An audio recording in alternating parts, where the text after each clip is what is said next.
اس video میں ہم ایک مضمون پڑھیں گے جس کا ٹائٹل ہے ویلیوئنگ ادرز۔ ویلیوئنگ ادرز سے مراد ہے دوسروں کی قدر کرنا، یعنی دوسروں کے بارے میں سوچنا یا ان کا خیال رکھنا، یہ ویلیو کرنا کہلاتا ہے، یعنی قدر کرنا کہلاتا ہے۔ چلیے مل کر اس مضمون کو پڑھتے ہیں اور سمجھنے کی کوشش کرتے ہیں۔ One evening, Rehan found his best friend Saad sitting alone on a bench in a park. One evening, Rehan found his best friend Saad. ایک شام ریحان اپنے دوست سعد سے ملا جو کہ ایک sitting alone on a bench in a park، جو کہ اکیلا بیٹھا ہوا تھا ایک بینچ پر ایک پارک میں۔ He seemed really upset، اور وہ بہت ہی زیادہ اداس دکھائی دے رہا تھا۔ Rehan asked Saad what made him so sad and gloomy۔ Rehan نے سعد سے پوچھا کہ وہ کیا بات تھی جس کی وجہ سے وہ اتنا اداس اور پریشان دکھائی دے رہا تھا۔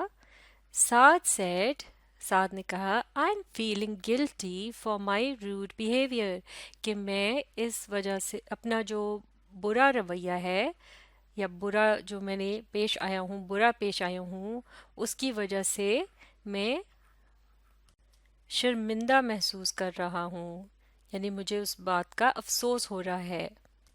Rehan exclaimed I don't understand, can you please explain؟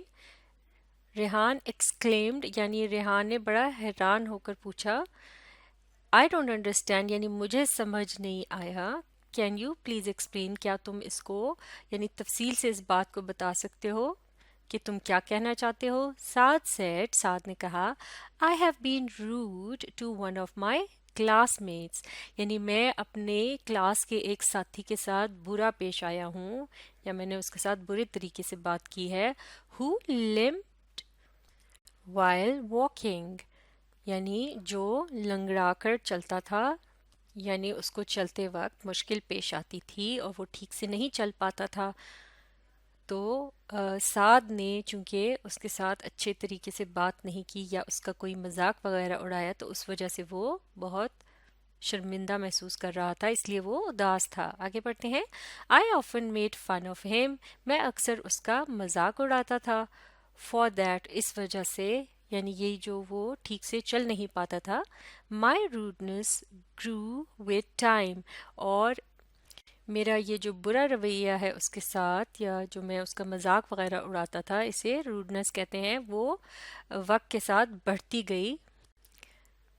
Being the captain of the team، یعنی ٹیم کا کپتان ہونے کی وجہ سے I was shocked to know، مجھے بہت زیادہ دھچکا لگا یا بہت حیرت ہوئی، میں حیران ہو گیا that Faraz had been selected as a wicket keeper، کہ فراز کو وکٹ کیپر کے طور پر چن لیا گیا تھا۔ I completely ignored his good performance، میں نے اس کی اچھی جو کارکردگی تھی یا وہ جو اس کے کھیل کا جو طریقہ کار تھا جو بہت اچھا تھا اس کو میں نے بالکل نظر انداز کر دیا، یعنی یہ چیز میں نے نہیں سوچی کہ وہ تو بہت اچھا کھلاڑی ہے and was unkind to him، اور میں اس کے ساتھ بے رحمی سے پیش آیا، یعنی اچھا پیش نہیں آیا، برا پیش آیا because of his physical deformity، اس کی جو جسمانی معذوری یا کمزوری تھی، جیسا کہ وہ لنگڑا کر چلتا تھا، اس کی وجہ سے میں اس کے ساتھ برا پیش آیا۔ He added، اور پھر اس نے اپنی بات میں اضافہ کرتے ہوئے کہا، یعنی پھر مزید اس نے یہ کہا کہ فراز was so depressed، یعنی فراز اس قدر افسردہ ہو گیا، اداس ہو گیا by my rude behavior، میرے برے رویے کی وجہ سے یا جو میرا برا طریقہ کار تھا اس کے ساتھ جو میں بدتمیزی سے پیش آ رہا تھا اس کی وجہ سے فراز بہت اداس ہو گیا بلکہ پریشان ہو گیا۔ that he left the team، اور اس نے ٹیم کو چھوڑ دیا۔ now I am feeling so ashamed، یعنی اب میں بہت شرمندہ محسوس کر رہا ہوں، یعنی جو کچھ میں نے کیا اس پر مجھے شرم آ رہی ہے for being rude to him, کہ میں نے اس کے ساتھ برا رویہ رکھا, میں اس کے ساتھ بدتمیزی سے پیش آیا. I will never be able to forgive myself, میں کبھی بھی خود کو معاف نہیں کر پاؤں گا. Rehan told him it was not too late. Rehan نے اس کو کہا کہ ابھی دیر نہیں ہوئی. He told Saad to go to فراز's house. یہاں آپ نوٹ کر سکتے ہیں لفظ فراز کے بعد اپوسٹرفی کا نشان اور پھر آخر میں ایس ہے. جب کوئی نام زی کے اوپر ختم ہوتا ہے یا لیٹر زیڈ سے اور پھر اپوسٹرفی کا نشان اور ایس اس کے بعد آتا ہے تو اس کو اس طرح سے ادا کیا جاتا ہے کہ آخر میں بھی اسی طرح سے زی کی آواز آتی ہے.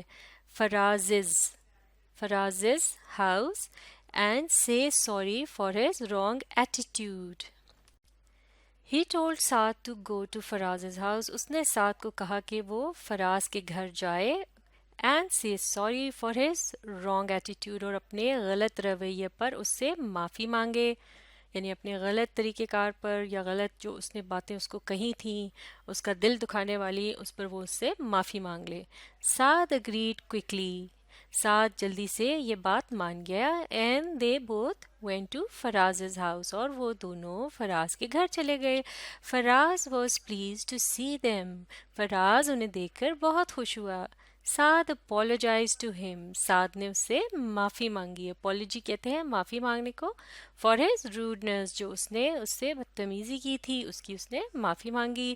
فراز was a good boy. فراز جو تھا وہ بہت ہی اچھا لڑکا تھا. he forgave, اس نے معاف کر دیا. and hugged him at once, اور اسے گلے لگا دیا, ایک دم گلے لگا لیا. they became good friends, اور وہ اچھے دوست بن گئے. تو لہٰذا ہمیں اس مضمون سے یہ سبق ملتا ہے کہ ہمیں دوسروں کی ویلیو یا قدر کرنی چاہیے, ہمیں ان کے ساتھ اچھے طریقے سے پیش آنا چاہیے. ہر ایک انسان میں کوئی نہ کوئی خوبی بھی ہوتی ہے. ہر کوئی جو سب بچے ہیں یا سب انسان ہیں وہ برابر نہیں ہوتے. کوئی بچہ جو ہے وہ کسی ایک خاص چیز میں یا کھیل میں, اور کوئی دوسرا بچہ جو ہے وہ پڑھائی میں تیز ہوتا ہے, تو بھلے اس کے ساتھ اور کوئی دوسری کوئی بھی چھوٹی موٹی سی کمزوری ہو, نظر کمزور ہو, یا جس طرح سے اس کہانی میں ہم نے دیکھا کہ فراز کو جو چلنے میں دشواری تھی, تو اس طرح کا کوئی بھی معاملہ ہو تو ہمیں پھر بھی ان کی بہت عزت اور قدر کرنی چاہیے, اور ان کی جو باقی خوبیاں ہوتی ہیں ان میں ہمیں ان پر نظر رکھنی چاہیے, ہمیں ان کی اس طرح سے ویلیو کرنی چاہیے. اور دل دکھانا جو ہے وہ بہت ہی بری بات ہوتی ہے. جب بھی ہم اس طرح سے کسی کا دل دکھاتے ہیں تو ہم خود بھی اداس ہو جاتے ہیں, اور یقیناً ایسا تبھی ہوتا ہے جب ہمیں اللہ کا ڈر ہوتا ہے کہ ہم نے اللہ کو بھی جواب دینا ہے, اور اللہ تعالیٰ اس بات سے ناراض ہوتے ہیں کہ ہم کسی کا دل دکھائیں. تو اس کا مطلب یہ ہوا کہ جو شخص جتنا زیادہ اللہ تعالیٰ کے قریب ہوگا اتنا ہی زیادہ وہ دوسروں کی ویلیو کرے گا, دوسروں کی قدر کرے گا, دوسروں کی جو فیلنگز ہوتی ہیں, ان کے جو جذبات یا احساسات ہوتے ہیں وہ کیسا محسوس کرتے ہیں اس کا ہم پھر خیال رکھیں گے. تو جتنا زیادہ ہم دوسروں کا خیال رکھیں گے اس سے کیا پتہ چلے گا کہ ہم اللہ تعالیٰ کے اتنے قریب ہیں, اور جو لوگ خیال نہیں رکھتے اس کا مطلب ہے وہ اللہ سے دور ہیں. تو لہٰذا اگر ہم نے اللہ کے قریب ہونا ہے تو ہمیں بہت زیادہ احتیاط کرنی ہوگی, ایک دوسرے کے ساتھ پیش آنے میں ہمیں ہمیشہ نرمی اور محبت سے ایک دوسرے کے ساتھ پیش آنا چاہیے. تو یہ مضمون جو ہے اس سے متعلق سوال جواب کو ہم اگلی ویڈیو میں مکمل کریں گے. آپ اس ویڈیو کو ری پلے کیجئے اور اس کے ساتھ ساتھ پڑھنے, سمجھنے اور اس میں جو ہمیں اچھا سبق ملا ہے اس پر عمل کرنے کی کوشش جاری رکھیے.